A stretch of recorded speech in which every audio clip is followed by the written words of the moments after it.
All right. Hello, everybody, and welcome to the 714 podcast. Today, I got Jayson on. How's it going, man? Doing good? Going all right. Thanks for inviting me. Yep. So we had to start this again because the audio wasn't working, but now we're back. We were talking about your graduation, right? And how they had a virtual event. Can you explain that? Yeah, no, it was sort of a disappointing, but like, what else can you do? Sort of graduation where they put together a bunch of PowerPoints and you got to edit your own little slide, whatnot. Mm-hmm. I just decided to opt out because I prefer just not having a sad online graduation. I'd rather just sit out and, not even have to think about it. But yeah. Yeah. This year, like, nobody expected anything like this at all. So it just keeps getting crazier and crazier, man. Today, Robert Pattinson just got diagnosed with COVID. So now they have to delay Batman production. I don't know if you know anything about that, but I thought that was super funny. Yeah. He's like starring in the new Batman movie. And he got it. Dang. He got it. So now they have to delay that production. It's like things just keep going south, man. It's rough. Yeah. I've heard like the only person that's actually been doing like television and movies is Tyler Perry. Like he has his own studio in Atlanta. It's like acres and acres of land, and he has people come in and get tested like every day so they could do shooting.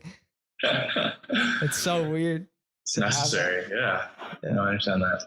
Even in the NBA, they have to get tested a lot. NBA, NHL, any soccer team, any sport really you can think of, they all have to like live within this bubble essentially, and they can't leave it, which is like pretty weird if you think about it. But but that's the only thing that's working, right? Like, I don't think just wearing a mask is gonna prevent sufficient. Everything. Yeah. Especially in sports where you had to play without a mask. Because, you got to just breathe normally and everything. Exactly. You're constantly perspirating and sweating and breathing heavily. And you're not going to be able to contain that. So it makes sense why they need that isolated bubble just for sports specifically. Yeah. And so now you're done with school. How does that feel? Like being done after so many years of going to school? Yeah, no, it's refreshing. One, two, it's boring, right? Just because of the fact that I'm not just constantly meeting new people and like having people like you to like reach out to me, like people I haven't been in touch with for a long time. It's literally just you're in your own little isolated work bubble too. Like the only people you can really meet are just coworkers and other employees. Yeah. So it's really a different weird thing to adjust to. Also just moved out, so like that whole process is also just a little stressful, but I'm finally starting to like settle in. And then a bunch of crazy things happened at my last job that I just actually recently resigned from, and I just got a new one, so I'm just in a weird transition stage right now. What happened to before your other job?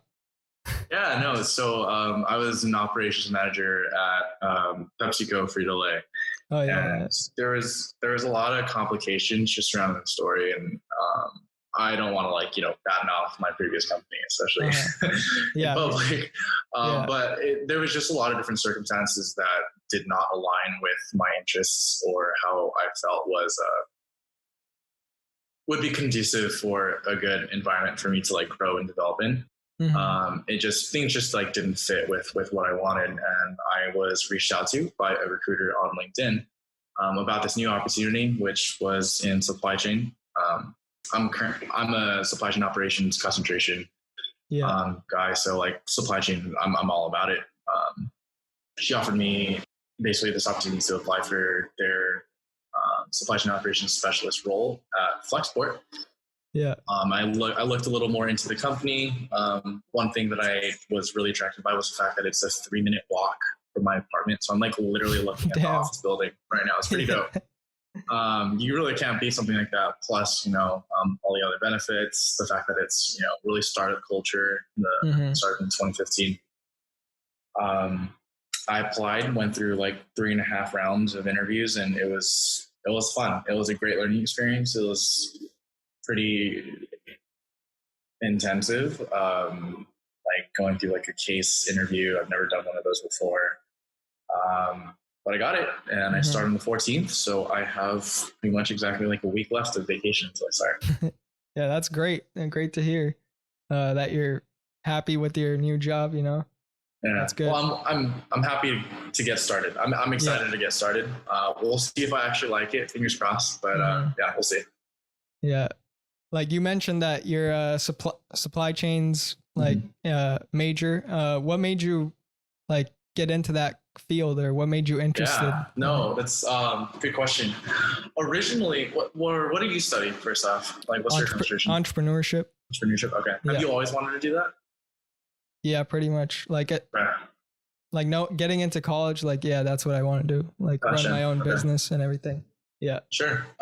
No, yeah, I came into college with a similar mindset. I initially wanted to go into hotel restaurant management. Actually, I wanted to open up my own hotel or restaurant at some point, but I think I still do. So I was originally going to go to Cal Poly Pomona for that, because they have a good hospitality program. But I pitched that idea to my parents, and my parents were just like, well, it's a little specific. If you end up not liking that concentration 2-3 years down the line, you'll end up screwed and have a degree in a subject you don't actually like or care about, right? And I was like, ooh, good point. So they said, you should just like do business. So I was like, okay, sure. So I just decided to be a business major. And I was basically debating between like USC and Cal State Fullerton. Cal State Fullerton I chose because I got to the business honors program. All the benefits there. And it's like 20 times cheaper. So I thought, why not? I'll become my parents' favorite child because I'm cheap. So I opted for Cal State Fullerton, and then I actually discovered I had a passion for recruiting. So HR, human resources specifically. That's when I landed an internship with Boeing as a human resources intern, working specifically with the college recruitment team. I just loved everything recruitment. Like, I don't know if you remember, but I remember recruiting you from the business honors program. I remember interviewing you. Yeah, like that was I think over a year ago now. Like that, yeah. I told you were like one of the first group of people that I told that I was going to do the podcast. Like, I think before my parents even knew, like I didn't even tell them. Then, I remember that. Yeah. No, I remember interviewing you specifically. I remember because like, you used to ask me just because of like your name. I was like, Shyam, like, how do I pronounce that? Just making myself sound stupid. But no, I wanted to go into recruiting. That was my passion. I really enjoyed my internship after my sophomore year. And then at the start of my junior year, I took an operations class at Fullerton, and my professor, his name is Mr. Candice, he's not Fullerton anymore, but he was a fantastic professor. He's someone I definitely still consider like a professional mentor. We still stay in touch. But I really liked the operations class, and it was the first business class I actually liked because I hated accounting, I hated finance, I hated ISDS. You're taking all those. I'm in accounting right now. You're in accounting? Yeah, you're not a fan, right? Yeah, me neither. I hated those classes. My brain just doesn't work that way. I'm a lot more people oriented, and it's like, operations is definitely more people oriented, but you're also able to like deliver quantitative, substantial results, right? In HR, you can't really do that. Like HR, as you progress through business, HR is more of like a cost center. Like HR doesn't really like make the business money, like per se. Yeah. Of operations, you can make changes where you can actually save millions of dollars just by making simple fixes. And I was really attracted by that just because it's like, cool, I can make, an actual difference and I can see the quantitative result of it. So that sophomore year, I was I was applying to like HR and supply chain jobs or internships specifically. So I had offers with LinkedIn, BMW. I was interviewing with Johnson & Johnson, and then PepsiCo. PepsiCo, however, was the only one that offered me for supply chain. So I was like, okay, I can either slam dunk my HR resume, having like LinkedIn and Boeing, prior to graduation, and kick ass there, or I can like diversify my skill set and just like sample this job and see if I can try or find something new that I like. Yeah. So I ended up going for that route. Took PepsiCo, did the internship my summer between junior and senior year. Really liked it. They gave me a full-time job, and then I took it. And they wanted me to start part-time from January, right? And then complicated things happened. Basically, the onboarding process was a bit more complicated than everyone thought. So I had to like wait a couple months to get like drug tested and background checked again, and then it got delayed, right? Yeah. It was just a long process, yeah. And then in March, and when I was ready to start, it was like, boom, COVID. And I was like, shit. So like I couldn't start until like April because they were just going through a bunch of other procedures, like corporate wise, not wanting to like let new people in. And then it was just like a lot of things happened, and I was kind of just like, I don't think that's just a good cultural fit for me. So I started looking elsewhere, and here I am where I am now. Yeah. So supply chains is like a pretty booming market right now with all the online shopping and. Oh yeah, no, supply chain is trade in general is booming, especially just like internationally because everyone's opening up again. And since everyone is like bored in the US and not doing anything, what are we doing to stay occupied? We're doing stupid things like, I don't know, buying plants, right? Because there's nothing else to do at home. Like if you look at my apartment, like I literally have like, I've lost count, at least a dozen plants in my apartment just because it's like, I live with my sister and she's gone and she has like an addiction to plants or something. So like, we're just buying things, right? Like everyone is doing useless buying really, just like stay entertained to like keep yourself occupied. Cause it's not like you can do much going outside anymore. So yeah, no, supply chain is definitely useful for helping that continue. Like, so what does supply chain management like actually do within a company?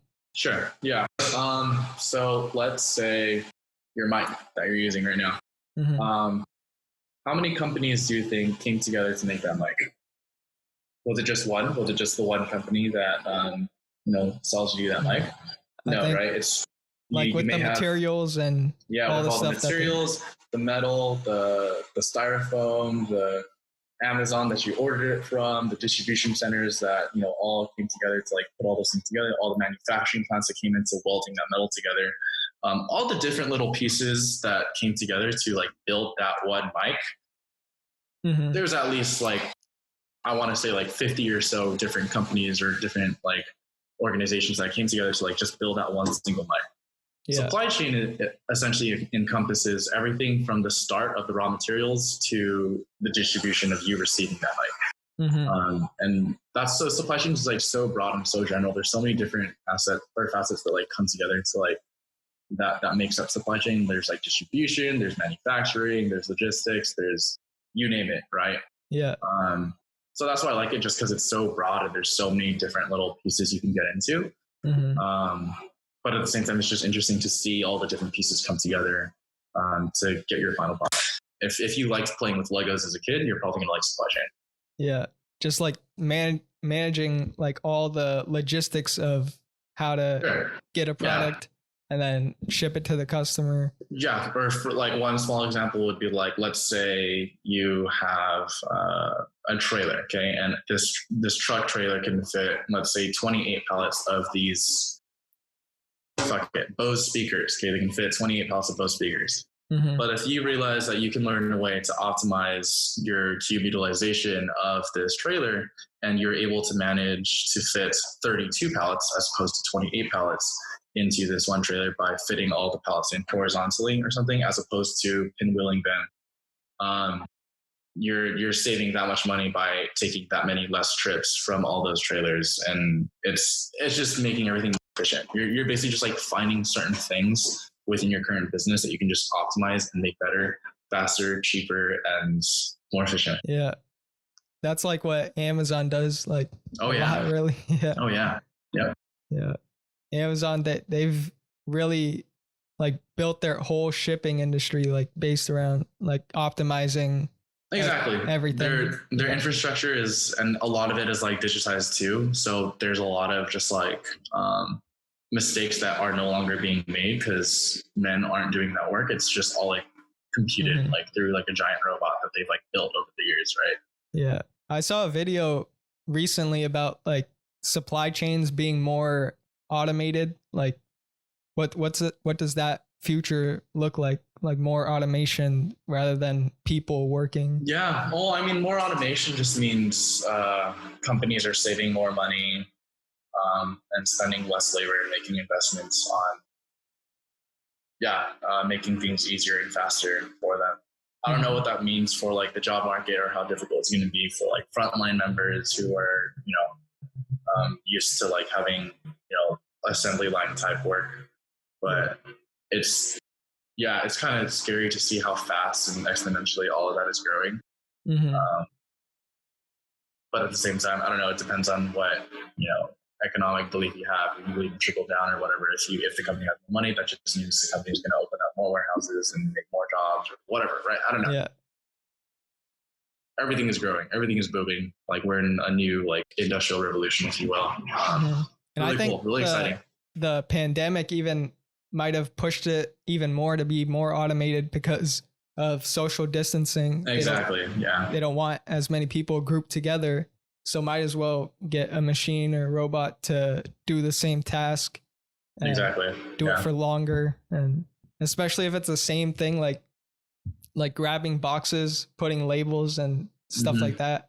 Well, I don't know if you've seen like the Charlie and Chocolate Factory movie where basically like Charlie's dad is like, he works in a toothpaste factory and like all he does is like screw toothpaste caps onto toothpaste containers, and then they hired like a robot that just like screws it in like automatically, right? Yeah. And he's without a job. It's stuff like that. A lot of that's going to happen. I predict. I'm guessing soon. Yeah, I mean, it just saves them money, like the company money, and it saves time as well overall. Yeah. It's just way better. Yeah.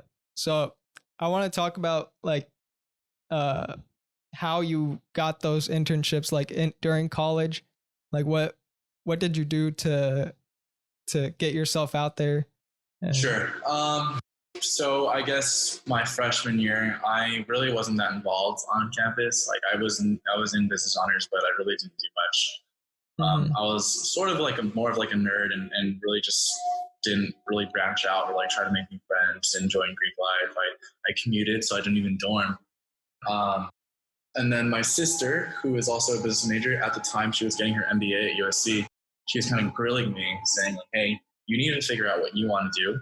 Otherwise, you're going to be stuck like half the other business students that are in college that don't know what they're doing. They're in their third and fourth years, don't have internships, and now they're like trying to find a job they can't. Yeah. So you need to start figuring out now, as a freshman, what you like and what you don't like." So that's when we started going over all the different segments of business concentrations and went through finance, accounting, blah, blah, blah. Obviously, I didn't like those. And then I saw HR and then tailed recruiting. So the second semester of my freshman year, I joined SCHR, which is Society of Excellence in Human Resources. Picked up a board position there because I just displayed that like I had an interest for it, and I just wanted something on my resume, right? That wasn't Chick-fil-A, because I was working at Chick-fil-A at the time. So I had that on my resume, plus a pretty good GPA because I just studied and was just like a nerd for that entire year. And actually, what was interesting is a business honors alumni, his name was John Beta. He sent out this bulletin to all the business honors freshmen saying, "Hey, Boeing is hosting this summer program called BASE. It's called Boeing Accelerated Student Experience, and they're looking for 50 individuals." Broken up into segments of IT, engineering, finance, supply chain, and human resources. And at the time, I wanted to go into human resources. So I thought, hey, let me give it a shot. So I just applied, in the middle of studying for finals. I totally forgot I ever applied. Yeah. And then I got an interview when I got an interview like at like May or June-ish or something, saying, "Hey, congratulations, you've been selected for an interview for BASE. Would you like to proceed?" And I said, "Oh shit, yeah, like sure." Totally forgot about that. Yeah. So I interviewed with them. I told them why I was passionate about HR resources, and I basically just said like, I just have a passion for recruiting. It's I think I have an eye for seeing whether or not a person will fit with a culture that is already established. I'm a relatively good judge of character to see whether or not their skill sets will be able to use, and if they're just like compatible. whatnot. And I kind of just said, like, I want to do recruiting. Like, I think college recruiters have such a cool and fulfilling job, being able to call students and tell them, like, hey, you got an offer, congrats. And, like, there's really nothing more rewarding than like giving that call to someone and hearing their reaction, even if you can't see it, just hearing that reaction, it's just a magical feeling. So that's kind of what drew me to that. And then I went to base. That was in the summer in August. I still remember August 1st through 4th in 2017. They flew us out to Seattle, where we were able to take a tour of all the different Boeing manufacturing plants up in Everett and Renton, you name it. I went to the like Boeing like museum that they have in Seattle, like I think last year. Probably, yeah. You probably went to the same one I did. And it was really cool. We got like a behind the stage tour, like we were like walking on the floor. It was just massive, right? Massive and dynamic. And for me, it's crazy. Like they have like big planes like in their warehouses. It's absolutely huge. By volume, that Boeing warehouse specifically is like the biggest building just by volume. Damn. Which I think to me is like nuts. Yeah, that's crazy. So when, we were like networking with the recruiters, because that was kind of just like for them to sample whether or not they wanted those students to be interns. As I was like, interviewing with the recruiters, I basically just told them like, yeah, I want your job. I was just like, I want to be a recruiter. Like, I think it'd be awesome. Like, I think I would be a valuable addition, which is XYZ. And then one of them told me, like, her name was Katie. She's like, hey, would you be interested in just interning with me by team next summer in Seattle? And I was like, fuck yeah, definitely. I would love that. That'd be super cool. And I did. That's pretty much how I got started. It was literally just like, I was a bookworm for my first year, applied to this out of the blue opportunity and somehow got it. There you really never know wasn't anything special. You never know what it's going to lead to. So exactly. I guess my only advice is just like, if you ever see anything like that, like, just apply. Like, nothing's gonna hurt. Like, you're not gonna get hurt from it. Like, and don't try not to like bank on it or like think too much on it. Because like for me, I totally forgot I even applied. I'm pretty sure I only got in because like I'm 1, Asian, and 2, a male in human resources, and that's like relatively rare. Like, I've only seen one other Asian guy in a human resources role before in my entire life. So I feel like just like the diversity aspect, helped bump me up a bit. It's like the 4 other students that were HR, 2 of them were from Cornell, 1 was from USC, 1 of them was UT Austin. And I was kind of just like, I'm out of my league in costume enforcement. But, it was a humbling experience. But yeah, that's pretty much it. Yeah, that's great to see that experience, like, of just trying new things, stepping outside of your comfort zone a little bit. And then exactly. Yeah. And I also want to talk about LinkedIn. Like, LinkedIn's a tool that you use for connecting with people in the business world, right? And I want to ask, like, how have you used LinkedIn for your career? Well, for one, LinkedIn landed me the job that I just got. I was essentially like kind of headhunted, like, from a recruiter, like out of nowhere. Never heard of Flexport before. Never like knew it existed. Never knew that it was 500 yards away from my apartment. Like, I kind of just, I think I spend too much time on LinkedIn personally. Like, I spend a lot of time like browsing through jobs or just looking at profiles, just like stalking people and like saying, oh, Jayson Djuhana just viewed your profile. It's like, yeah, I did. Which can do that, No. But it's like it's a fun tool. It's really cool to like use to kind of just like measure like where other people are like in life, and it's kind of just like you kind of look at like really successful people's profiles and kind of just think like, damn, I want to be that, like I want to hit that level someday. I think LinkedIn is just such a powerful tool too, because there's just so much opportunity. Like, if you look back 10, 15, 20 years ago, it didn't really exist. It wasn't apparent at all. And people weren't like applying through jobs on LinkedIn. Yeah. And recruiters didn't have the ability. The online aspect of applying wasn't really a big thing. Yeah. Exactly. And like recruiters didn't have the ability to kind of just surf the web and like look up people that were like good fits for those roles. And now you have that. Like, I would recommend any student who is applying for or who wants a job to just get a LinkedIn, whether or not you're a business major. It's so useful. Like, you never know what doors are going to open up for you. You never know what opportunities are going to come like just on a silver platter for you. Yeah.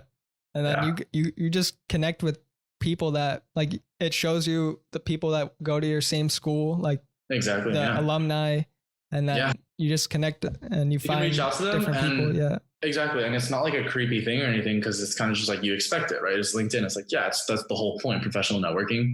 If you reached out to, let's say you're trying to apply for Boeing, right? And you look up like, 48 people who work at Boeing, let's say, went to Cal State Fullerton. I'm sure you can reach out to any of the people that went to Cal State Fullerton, like on that list. Like if you reached out to them saying, hey, I'm interested in applying for this position, they'd be more than willing to like talk to you and like offer you advice just because you have that connection. Yeah, it's a great tool that a lot of people use now, especially as it's become more of a social platform too. Like people post stuff on there as well. Yeah, definitely. Yeah, it's a pretty good platform.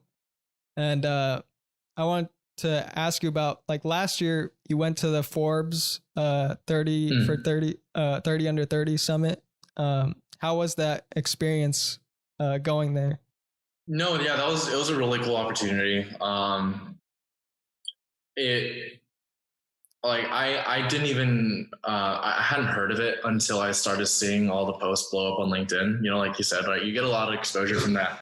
Yeah. Like I saw everyone saying, hey, like, I just like to announce, like, I just, whatever, Forbes under 30 scholar. And then I was like, dude, what is this? Like, how do I get a part of this? Like, this sounds super cool. And I was like looking at all the people's profiles that like got in, and I was like, these are like really successful people. Like, I wonder, like, if I apply, like, I could get it too. And then I had a friend who reached out to me saying like, oh, hey, like, you should apply for this. Like, I feel like you could totally like get a chance. Cause I think like the total cost to attend the program is like upwards of like $500 or something like that. And then if you're a scholar, if you apply for it and just explain, like, you have to like fill out 2 essays. You basically get it for free. You just have to pay for travel, and like living expenses there for like whatever that week. So I applied for it. It was in Detroit. Oh, Detroit. Mm-hmm. Yeah. So I flew out to Detroit, and then Jared, my counterpart, if you know me, you know Jared. If you know Jared, you probably know me. Because we both have like identical resumes, really. Like, we're both supply chain operations, both business honors. We both worked at Chick-fil-A. That's how we met, actually. Damn. So I applied for it, and I was like, yo, Jared, like, you should apply for this. He was like, why? And I was like, dude, just do it. You know, like, why not? And then he applied, he got it too. So we both just like went together. And it was just a really awesome experience. I learned from a lot of really cool individuals, just up and coming like technology that was like announced like only at the summit, and really fun just exploring a city too that I'd never been to in Detroit. Yeah. What was the summit about? Were there like speakers and? Yeah, no, there were a lot of speakers from people from like a variety of like, so we had like a bunch of different like athletes, like we had Serena Williams, we had DJs, we had like 21 Savage, or we had CEOs of a bunch of different startups. We had, it was just a huge, like, diverse group of different professionals of different industries, everyone young. And it was just really cool because like, because of their age, it really makes you feel like, dude, I'm not too far off from you. Like, we're not that distant. Yeah. Like, everything you have accomplished, I can too. So it was a really like empowering, really cool experience that really just felt like uplifting, and like, wow, like I can achieve what you have too. It just takes a little bit of grit and harder work and dedication, because I definitely lack that. But yeah, no, it was really cool. I know they were supposed to have it again in Detroit this year, but COVID, which sucks, but I'm sure it'll come back soon. Mm-hmm. Yeah. I think just being around people that are trying to achieve more in their life and try to gain success. Like, if you're just around those types of people, then exactly, you will attain those traits, basically. Exactly. And I think that's so important. I'm a very firm believer in, you are who you surround yourself with. You know, if you surround yourself with other professionals that are high achievers, that are very ambitious, that know what they are trying to find out what they want in life and are taking the necessary steps to get there, you're probably going to end up being like one of those people too, right? If you hang out with a bunch of slackers who don't really care about school, who don't really care about their futures, you're likely going to end up like that too, right? So I think it's super important And another reason why I'm so grateful for like business honors is being surrounded by like-minded individuals and just being around so much raw talent when you yourself are raw talent too. You really just like bring out the best out of everyone around you, and everyone does that for you too. And like being in an area where everyone's just like brilliant, like at Forbes, you just glean from all that knowledge, and it's just awesome. It's a great environment. Yeah, I think that's a great way of ending it.